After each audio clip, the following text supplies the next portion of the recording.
اصل عمارت۔ ابو ہریرہ رضی اللہ عنہ نبی کریم صلی اللہ علیہ وسلم سے روایت کرتے ہیں، آپ صلی اللہ علیہ وسلم نے فرمایا، امیری یہ نہیں کہ دنیا کا سامان زیادہ ہو، بلکہ دولت مندی تو یہ ہے کہ دل غنی ہو، یعنی انسان کے اندر ایک قناعت ہو۔ ایک اور روایت میں آتا ہے رسول اللہ صلی اللہ علیہ وسلم نے ابو ذر رضی اللہ عنہ سے فرمایا، اے ابو ذر، تم مال کی کثرت کو مالداری سمجھتے ہو؟ میں نے عرض کیا، جی ہاں اللہ کے رسول صلی اللہ علیہ وسلم۔ آپ نے فرمایا، اور کیا مال کی کمی کو فقر سمجھتے ہو، یعنی غریب ہونا؟ میں نے عرض کیا، جی ہاں اللہ کے رسول صلی اللہ علیہ وسلم۔ آپ نے فرمایا، مالداری دل کی مالداری ہے اور فقر بھی دل کا فقر ہے، یعنی اصل فقیر ہوا جس کا دل فقیر ہے، کہ دل میں ایک محتاجی لگی ہوئی ہے۔ تو یہ جو دل کا غنا ہے، دل کے اندر قناعت ہے کہ میرے پاس بہت کچھ ہے، الحمدللہ، 2 وقت کھانے کو ہے، پہننے کو ہے، اچھا ٹھکانہ ہے، اچھی کمپنی ہے، دین کا علم مل رہا ہے، اور مجھے کیا چاہیے؟ سب کچھ ہے میرے پاس۔ لیکن بہت سے لوگ نعمتیں دیکھ نہیں سکتے، ان کو نظر نہیں آتی۔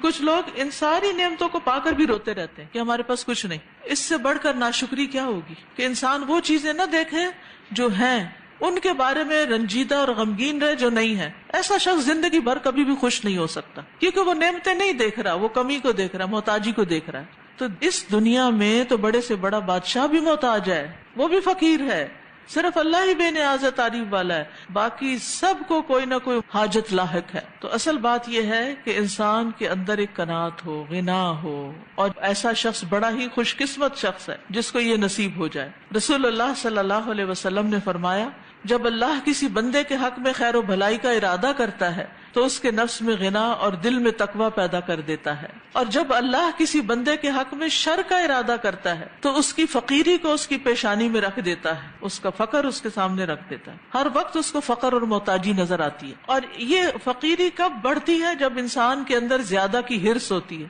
یعنی ضروریات تو بہت سے لوگوں کی پوری ہو رہی ہوتی ہیں، لیکن ان کی وانٹس جو ہوتی ہیں، ان کی خواہشات جو ہوتی ہیں، ان کی ہرس جو ہوتی ہے، وہ حد سے بڑی بھی ہوتی ہے، اور اسی ہرس سے منع کیا گیا ہے۔ اور یہ ہرس جو ہے، اس کا ایک نام شح بھی ہے، دل کی تنگی، جس میں انسان کے پاس ہوتا بھی ہے تو انسان دوسرے کو دینا نہیں چاہتا، کیونکہ میرے پاس تھوڑا ہو جائے گا، میرے پاس کم ہو جائے گا۔ حالانکہ انسان کا مال کیا ہے؟ وہ جو اس نے کھا لیا اور جو اس نے پہن لیا، اور باقی تو دوسروں کا ہے۔ نبی صلی اللہ علیہ وسلم نے فرمایا، میں تمہارے بارے میں فقر سے نہیں ڈرتا، لیکن میں اس بات سے ڈرتا ہوں کہ تم دنیا میں ایک دوسرے سے آگے بڑھنے کی کوشش کرو۔ ہماری اصل محتاجی کیا؟ ہم ایک دوسرے کے مقابلے میں آگے بڑھنے کی کوشش کرتے ہیں، دکھاوا کرتے ہیں۔ ایک اور روایت میں آتا ہے، جو دنیا میں ایک دوسرے سے آگے بڑھنے کی کوشش کرے وہ طاغوت کے راستے میں ہے۔ ایک اور روایت میں آتا ہے، یہ شیطان کے راستے میں ہے۔ دنیا چاہنے والا کبھی سیر بھی نہیں ہوتا۔ آپ نے فرمایا کہ 2 لوگ کبھی سیر نہیں ہوتے، علم کا سیکھنے والا اور دنیا کا چاہنے والا۔ تو ضرورت اس بات کی ہے کہ انسان جو دوسروں کے پاس ہے اس سے بے نیاز ہو۔ ابو ہریرہ کہتے ہیں، نبی صلی اللہ علیہ وسلم نے فرمایا، مومن کا شرف اس کے رات کے قیام میں ہے، اور اس کی عزت اس چیز سے بے نیاز ہونے میں جو لوگوں کے پاس ہے، اور جو لوگوں سے بے نیاز ہونا چاہے گا اللہ اس کو بے نیاز کر دے گا۔ یہ صحیح بخاری کی ایک روایت کا مفہوم ہے۔ نبی صلی اللہ علیہ وسلم نے فرمایا، وہ آدمی کامیاب ہو گیا جس نے اسلام قبول کیا، ضرورت اور کفایت کے مطابق اس کو رزق دیا گیا، اللہ نے اس کو اپنی نعمتوں پر قناعت کی دولت عطا کر دی۔ کامیاب ہے وہ شخص کہ جو ہے اس پہ راضی ہے، زیادہ کی لالچ نہیں، مل جائے تو خوش ہے، شکر گزار ہے، نہ ملے تو محرومیوں پہ جلتا اور کڑتا نہیں رہتا۔